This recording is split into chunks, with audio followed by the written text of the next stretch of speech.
Tiens, Pierre Curzi, qui est député indépendant de Bordua. Bonjour, M. Curzi. Bonjour, M. Maisonneuve. M. Curzi, faites-vous partie de tout ce grouillage, si vous me permettez le mot, là, ou ce grenouillage, à savoir, on semble se parler à gauche, à droite, de temps en temps, entre amis d'hier. Est-ce qu'il y a des discussions avec vous pour que vous reveniez... D'aucun grenouillage. Pour moi, depuis déjà le début du mois de décembre, j'ai fait des démarches personnelles et en pleine clarté avec mes collègues qui ont démissionné du caucus du PQ pour établir un contact avec Québec solidaire. J'ai eu plusieurs rencontres avec Québec solidaire. On a échangé des documents, on a eu des discussions, on a établi une relation de confiance. Mon but est très clair.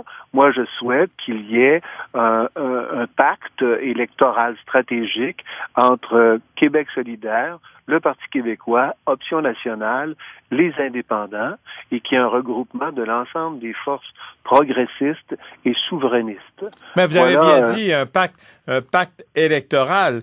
Stratégique, oui. Bon, alors là, on ne parle pas de fusion de partis. Non, on se dit... je pense qu'on est très loin de ça. Puis actuellement, tout ce qu'on fait, c'est ce que moi, personnellement, j'ai fait avec Québec solidaire, c'est de déblayer le terrain, voir quels seraient les enjeux, quelles pourraient être les modalités, comment tout cela pourrait se faire.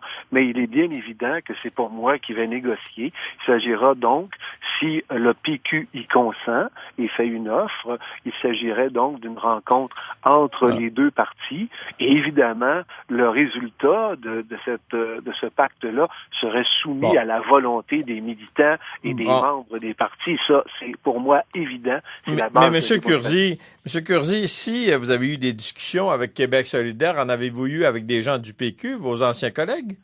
Non, je n'ai pas eu de discussion à ce sujet avec mes anciens collègues, mais il est clair que j'entretiens de bons rapports avec certains d'entre eux et que je crois, et c'est public, plusieurs d'entre eux souhaitent aussi qu'il y ait une proposition, qu'il y ait une entente, un pacte. Mais il y en a qui souhaitent aussi que vous reveniez au sein du PQ, que Mme Baudouin revienne. Et est-ce qu'on peut penser que Pierre Curzi pourrait revenir tant et aussi longtemps que Mme Marois est la chef du parti? Personnellement, j'ai quitté le caucus du parti et je ne me sens pas aucune légitimité pour discuter du leadership du Parti québécois. Ça appartient aux membres, aux militants du Parti québécois et aux députés du Parti québécois du caucus. Ça ne m'appartient pas. Bien, avez-vous la nostalgie de votre appartenance au PQ? J'ai la volonté ferme que, au-delà des partis, l'ensemble des forces progressistes, l'ensemble des forces indépendantistes se rejoignent en vue d'une élection pour éviter que nous nous retrouvions avec la part congrue à la prochaine Assemblée nationale au moment du résultat des votes. Donc, vous avez le même bilan que Bernard Drainville, vous, là? À cet égard, oui, vous voyez que ces démarches-là que moi j'ai entreprises, elles n'étaient pas connues de Bernard Drainville. Alors, en ce sens-là, cette volonté-là qu'il y ait un pacte, oui, je la partage. Pierre Curzi, député indépendant de Bordua, merci de nous avoir appelé, M. Curzi. C'est un plaisir. Bonne journée. Au revoir.